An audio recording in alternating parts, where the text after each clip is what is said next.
On today's episode, speaking of spirits, read some of our followers' UFO stories and share some of our own as well.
Hey everybody, this is Colleen with Speaking of Spirits. I'm here today with my co-host Kelly.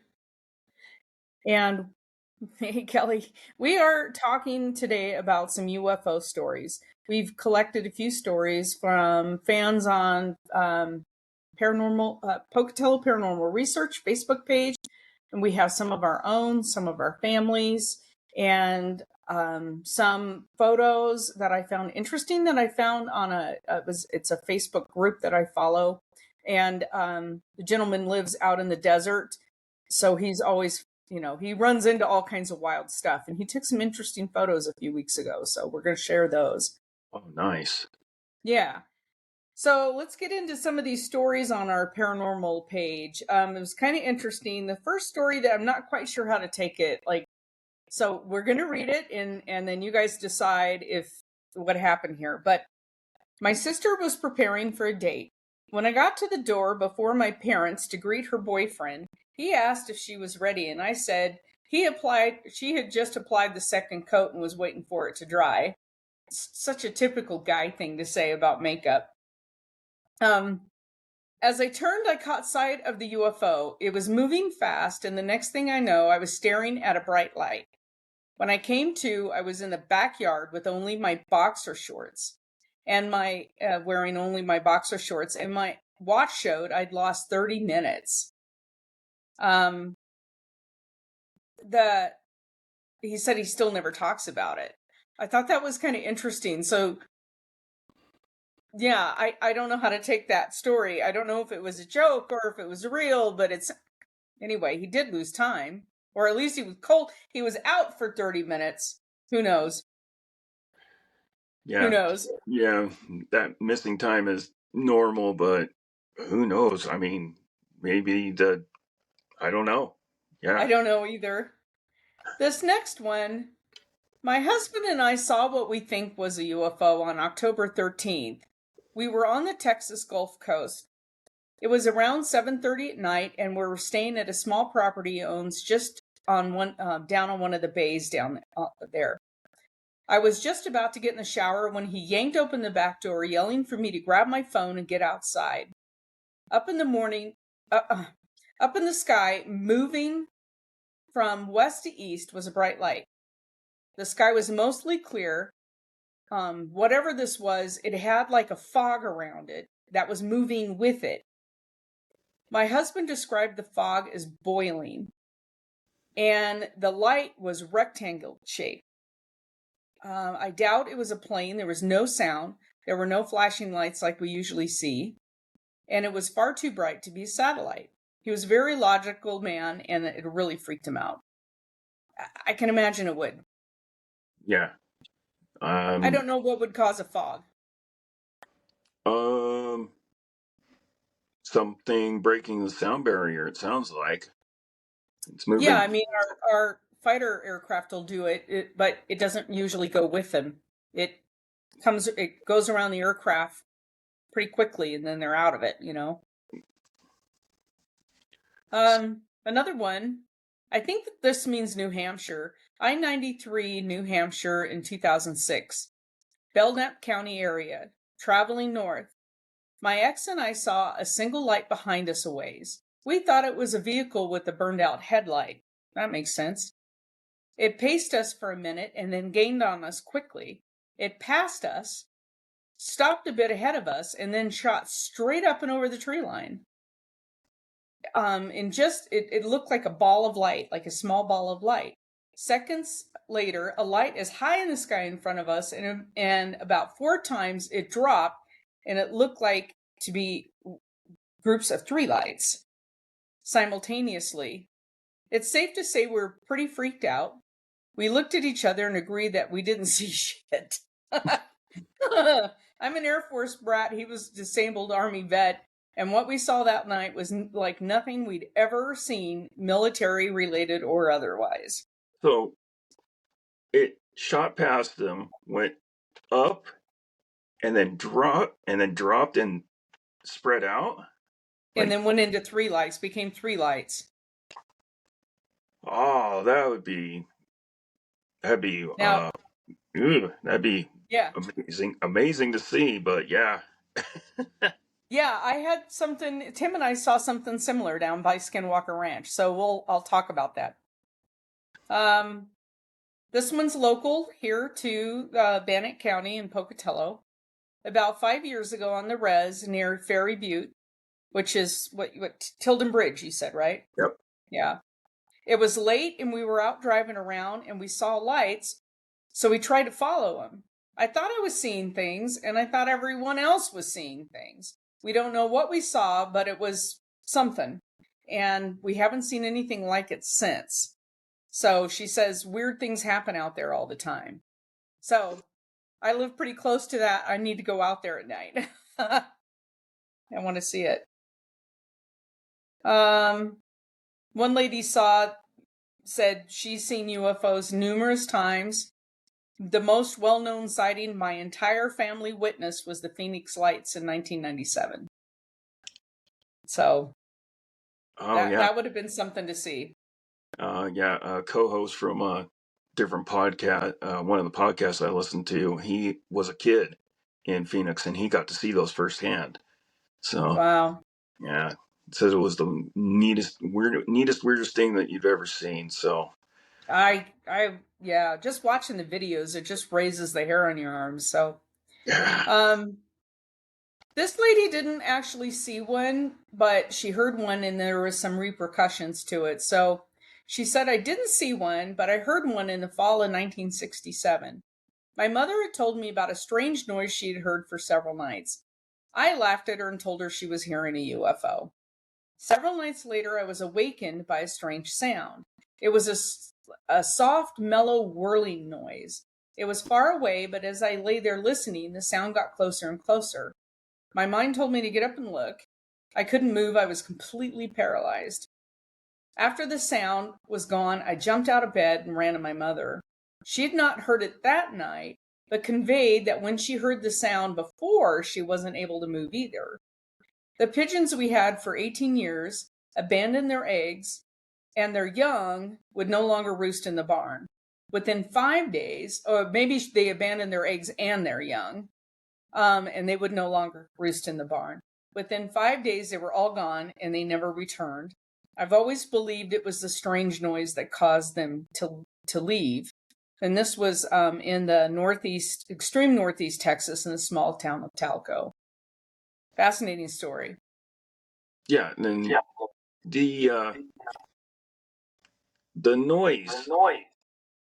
I've heard that quite often, the humming noise, and then people being paralyzed and not being able to move, and then animals just up and leaving the area, just abandoning everything that usually goes with it. So that's nuts. Yeah, that's fascinating that happens. I don't know why, but I think it's vibration and frequency that does it, and the animals just know, yep, this place is done for. We're leaving. You know, the thing that vibration and frequency, instinctively, when something's not right. Mm-hmm. I mean, but you don't, people, will poo-poo that feeling so much. And it's like, listen to your gut. Listen to your gut. Oh, So it's funny that you bring up the gut. It's your those little microbes in your gut haven't changed for millions of years, and they're living beings. And when they go, yeah, we need to leave. That you're that's they're millions of years old, and then they know better than you. So when your gut says leave, exactly. it's time to leave. Okay, so I'm going to share my screen. I've got a series of 4 photos that I'm going to show to you. Um, these were taken, and it's going to take me a minute to share each one. I can't open them all, or we just started this recording, and my browser failed. So it has something to do with this recording, podcast recording software. So this one here, let me know when you can see it. Okay, I can see it. Okay. So it's pretty kind of small, but you'll see the light there. So this group, it's on Facebook, and I'm going to shout out to him. And he gave us permission to use these photos, and I told him I would credit the photos. It's PhineasTheSkinniest.com, and he's a guy who kind of lives in the desert area. I'm not sure if it's like Arizona or Utah, but anyway, he travels all over. He loves the American West Desert, so he's out all the time, and he's always looking at different stuff. A couple of weeks ago, he posted these photos, and I found them really interesting. He saw these lights. And so at first you're thinking, okay, maybe just a plane with landing lights, right? So let me stop sharing and get you the next photo. Sorry, this is just okay. And then they get closer. So let me share it again. And they're really interesting because I was an air traffic controller in the service. I've never seen anything like this. So there you're like, okay, you see that? Mm-hmm. Yeah. So now it looks like it's not 3 lights, it's more than 3 lights, but it's hard to tell, right? A little blurry. Okay. And then I'm going to go to the next one. This one is really interesting. Now look at this. Oh wow. I don't know what this is. Now, is this some kind of, I don't know. I don't know what this is. And it's low enough that he's taking these with a cell phone. He's not using some high powered telescope, camera with this huge lens on it, and it's really, really up there. This is low. He's taking these with his cell phone. He got And that then, with his cell phone. yeah. And I then wonder, were they moving in a pattern? It looks like they were moving in a pattern. they're together. I'm going to share this last picture I have here. Now look at it again. Wow. What is that? It Is almost this looks. some kind of weather thing? What is that? Is it a scientific instrument? I don't know. I've never seen anything like that. Doesn't mean it doesn't exist scientifically. I'm just saying I'm not familiar with it. Yeah, I don't know. I've never seen anything like that at night. That's bizarre. Now that was taken down in Utah. Oh, I have one more.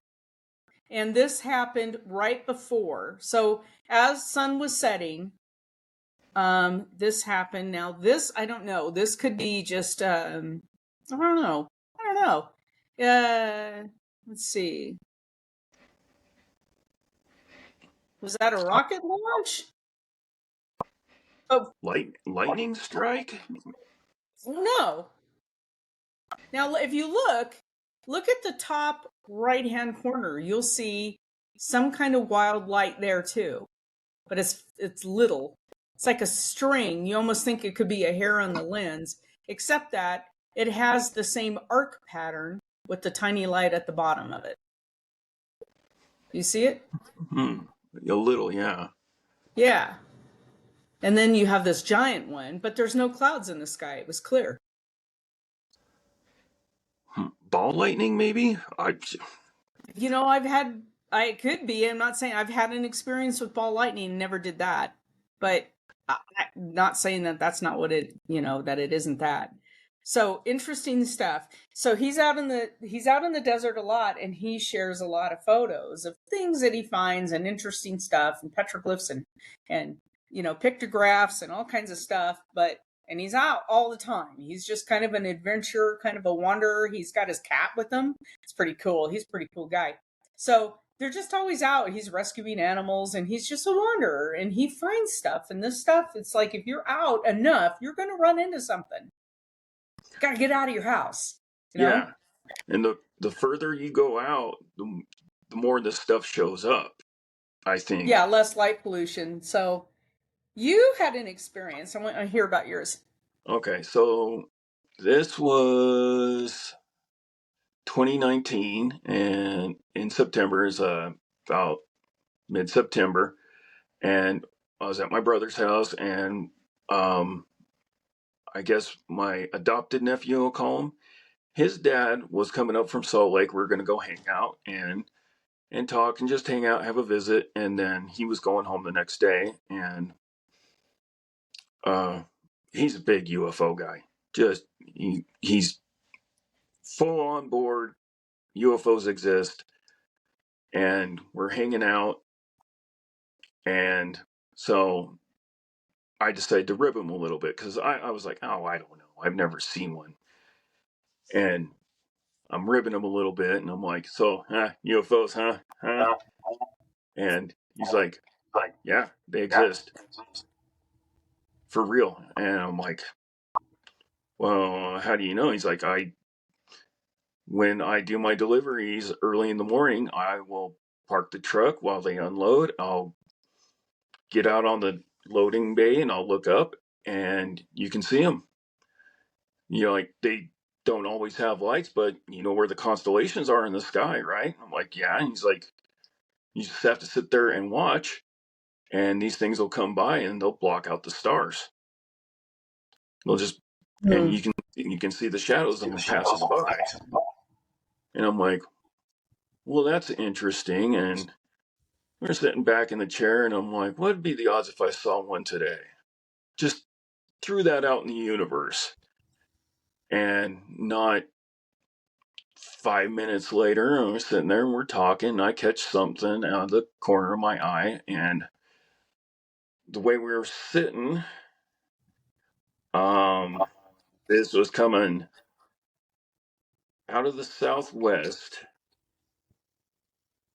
up and heading north. And I look out there and I see like a sparkle on the horizon, but it's moving up. So Now, you're in Pocatello? yeah, we're on Jefferson Street, Okay. and just I happen to we're just sitting there. Sitting here looking back like this, and I look over and I'm like, huh, there's a little dot out there, a little silver dot. And sitting there, I'm like, okay. I'm like, it's a jet plane, because we have that little airport, and it's trucking along. It's moving about as fast as cars on the interstate. And I'm sitting there and I'm just watching it. I'm like, okay. And we're talking, and I'm keeping an eye on it. And I'm like, there's no Doppler effect. Okay. Well, maybe it's life flight. I'm keeping an eye on it, and it's getting closer and closer. And eventually it's starting to get overhead. And I'm like, it's life. I think that's life flight. And I keep watching it. And again, I would have heard the rotary blades by now because the hospital is just right behind my brother's house. And I'm like, it's a party balloon. It's one of those Mylar balloons. And I'm watching it and I'm like, that is not a balloon. That is way bigger than a balloon. And I got to thinking about it. I'm like, dang, that thing has got to be the size of a pickup truck. And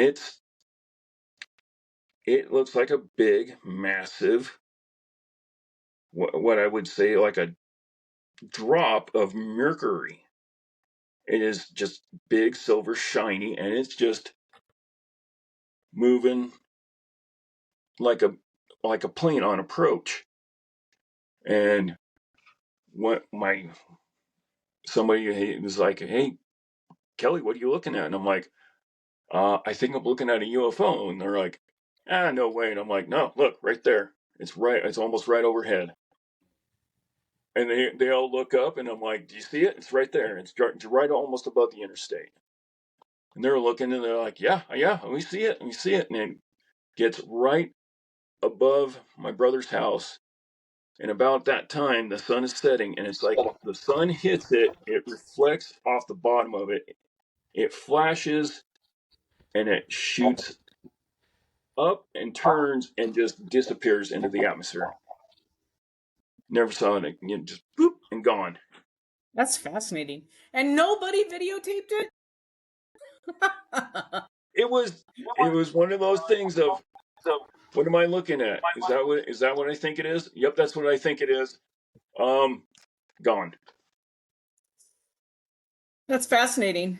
So I've had a few I have a few experiences, but one that happened almost nightly for the whole time I lived in this particular house. I rented the old guard station out in Mint Creek, so I lived out there for a couple of years, and it's pretty secluded. You're past all of the houses. You go past East Fork Scout Mountain, and you just keep going, and then there's the administrative site for the Forest Service, and there's a cabin down there.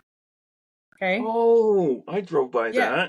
that. Yeah. If you've gone out there to do any recreating, you've gone past this cabin, and you'll see the administrative buildings and stuff for the Forest Service down there. And they have their horses that they use for going out and checking fences and whatnot on grazing allotments. So I took care of the horses. I stayed in the cabin, and it was just really spectacular down there because you're just all by yourself. There's no one down there.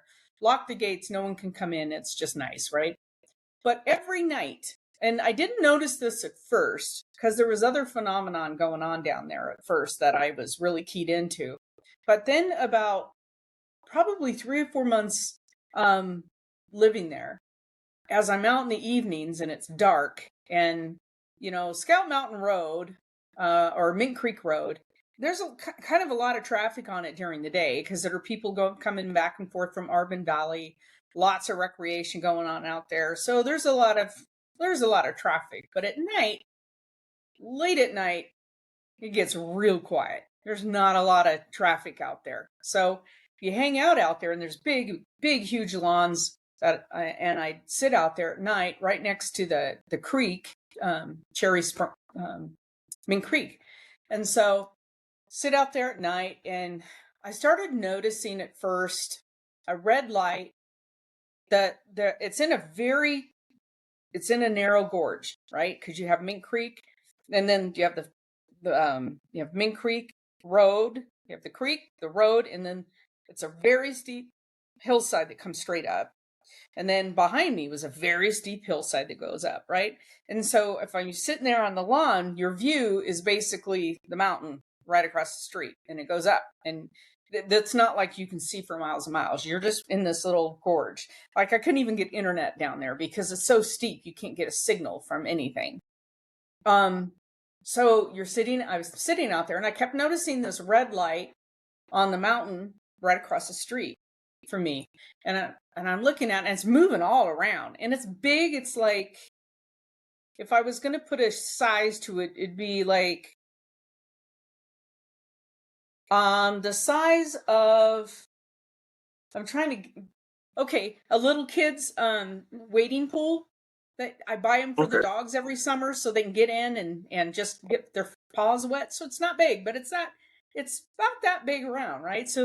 But it's moving all around the forest. And at first, when I looked at it, I thought, it's not hunting season. Is somebody spotlighting deer illegally, right? So that's my first thought, because I'm always keyed into, that kind of stuff. And I'm looking, I'm like, no, it's a red light. Why would it be red? And then it's moving around too much. So at first I thought, okay, it's somebody who's walking, and so he's got a light on, and the terrain is rough, and that's why the light's moving. And it took me a minute to realize that the light was actually almost at the top of the pine trees. So it's not down on the ground where a light would be if it's a human. It's way up in the trees. And it's moving too fast all around. It's kind of zipping around. And I thought, well, that's interesting. I watched it for a long time. I finally gave up and went to bed. I didn't know what it was. Next night, same thing, a little bit different spot. So this was going on and on and on. So one night, and I videotaped a lot of it, but like your sister's video you showed me, there's no horizon at that point, and so you really can't see anything. Just looks like a light bouncing around, so you don't know if it's somebody's cell phone doing this, and the light's stationary, right? So I'm watching this thing. Finally, one night, it's really zipping around. So I got in my Jeep, and I'm like, okay, I'm going to follow this light, because it started going towards Arbin Valley.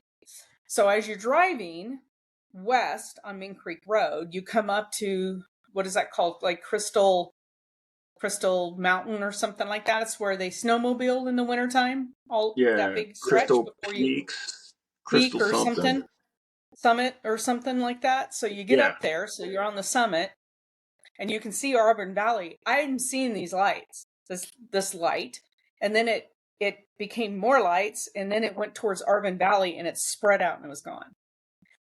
So this was like a repeat thing that I saw almost every night for a year and a half. What is it about Scout Mountain that's so fascinating? And what are those lights? I could never figure it out. They didn't really present much of a glow when they're in the trees. They're just the light. That I thought was interesting. It's not like they illuminated the trees around them. So I move out. I only tell a couple of people about this because the videos I've taken are not very good because it's so dark and people don't know if you're moving the cell phone around, like I said. So I'm like, there's nothing I can really present to the public because I don't have good enough camera equipment to do anything with this. So I move out, another lady moves in, and I work with her. I see her every day in the office. And so about 3 months after she lived there, she goes, so you do paranormal stuff, right? I went, yeah, And she said, can I show you something? So she shows me her cell phone and it's the lights. She saw the same lights. She's like, it freaked me out. But she goes, there's no noise. There's no nothing. And I said, yeah, I know. I saw them almost every night. She goes, what is it? And I said, I have no idea. I have no idea. If you would think if it was, if there's no light activity around swamps as methane burns off, right? So people have seen no lights flashing in swamps and very marshy areas where it builds up methane from the decomposition of the organic material in the swamp marshy areas.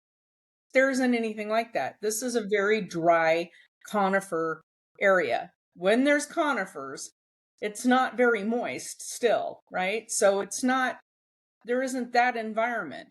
I've been, I spent a lot of time staring at this mountain during the daytime, looking at it going, what could be up here that's drawing this? Why are they dancing around? Are they here every single night? And other people could see them if they're really watching. Obviously, she did. So, I don't know. There's an interesting theory that the color of the lights means they're looking for a certain thing. Red means that they're probing for mining materials. Well, we do have a lot of mines around here. So, So, and there are a few in the Mink Creek area or in that area, Fort Hall yeah, mine, it's all those. isn't there a So that's huge interesting. crystal? Isn't there a huge crystal deposits up there? Quartz crystals and gold. Well, like I said, there's mining in that area, and we have old historic mines. So yeah, it could be. I don't know. I just Me, found that really interesting. So if yeah, you're me really either. into It's looking at the night fascinating. sky, you can download apps that show you aircraft movement. And so it's because if you're a nerd like I am, like I said, I was an air traffic controller, so I'm always looking at these apps because I want to know, oh, that's interesting. You look out there and you're not sure what that is, you can look at the app and you can move all around the country on this app so that you can zoom in to a particular airport or zoom out and see aircraft as they're on movement. So they're IFR, which is instrument flight rules, flight following. They're being followed by air traffic control so that they have it you can see them on this app.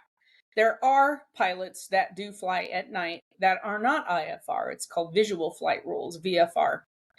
You can fly VFR at night as long as the atmosphere, the weather conditions are correct so that they can do it safely, because you're navigating visually.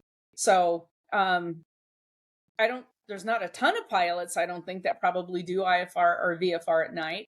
But if it's a full moon and you've got a lot of light out there and you're just hopping from airport to airport maybe to do something, sure, why not?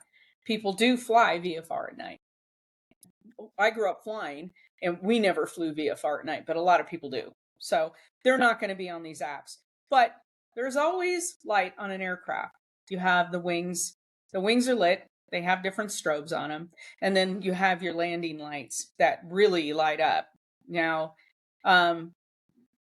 so your large aircraft, when they're coming in for final approach, they look funny because they have a whole bunch of light systems on their wings, and their fuselage will have lights. So as they're lighting, they do look funny. And remember that sound can be behind the aircraft. So as the aircraft comes over the top of you, you won't hear anything. The sound's coming after it a lot of times. So remember that when you're looking at the sky. But the things that, like, your sister saw, you've seen, I've seen, there's no noise associated with it. And obviously that's not an aircraft in the pine trees. And drones make noise. And how many times, I could understand if it was like 1 or 2 times I saw something. Then you're thinking, okay, maybe it's a drone. Somebody's playing a trick on me. Every single night. And then as I followed it up Mink Creek Road to get up to Crystal Summit, and then it took off like way high and went down over the top of Arbin Valley and split across into lights. Yeah, no, that's not drones. No. Usually my rule is it happened once, isolated incident. Happened again, maybe something to it. Third time, there's definitely something going on. Yeah. So I asked my dad, because he was a pilot. He flew nearly every single day for decades, right? And he was a pilot in the Air Force. He was a private pilot. He did search and rescue missions. The search and rescue missions, I think he did like 4,500 hours in search and rescue.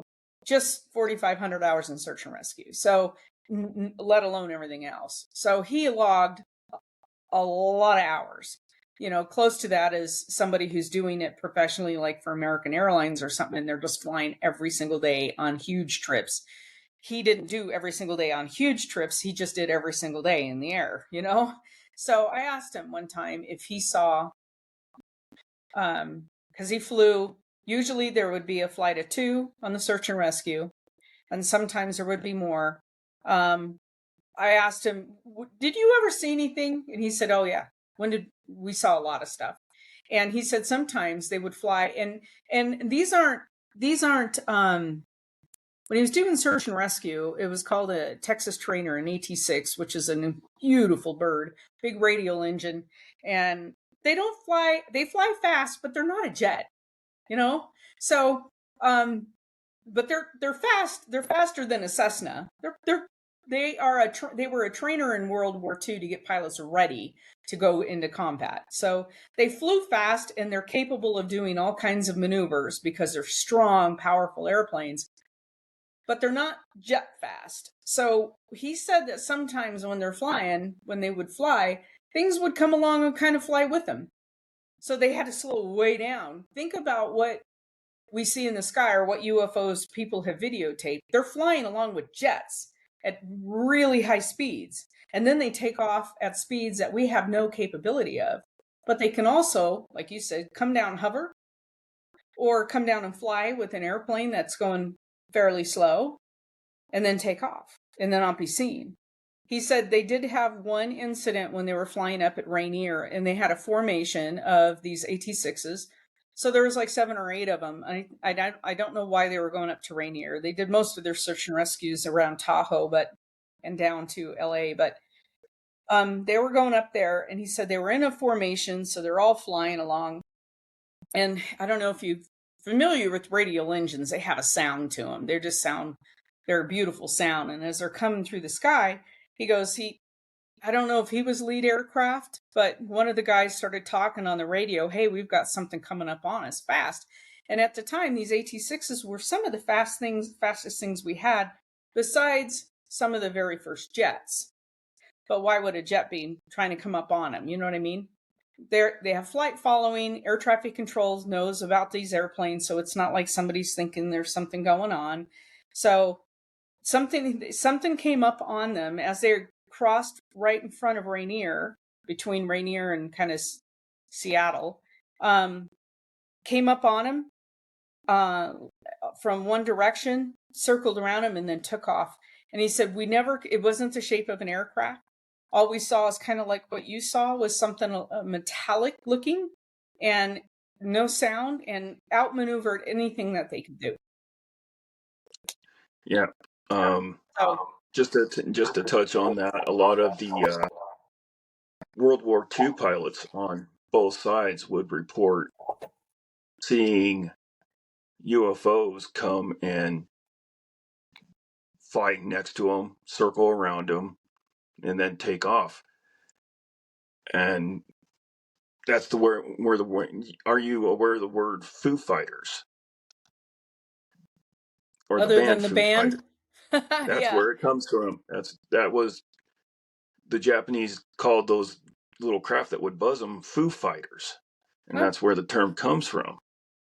So yeah, both sides, the Axis and the Allies pilots would be like, "Hey, we were up there all by ourselves, and something came out of nowhere, would sit right beside us in strange lights, and then just take off." So yeah.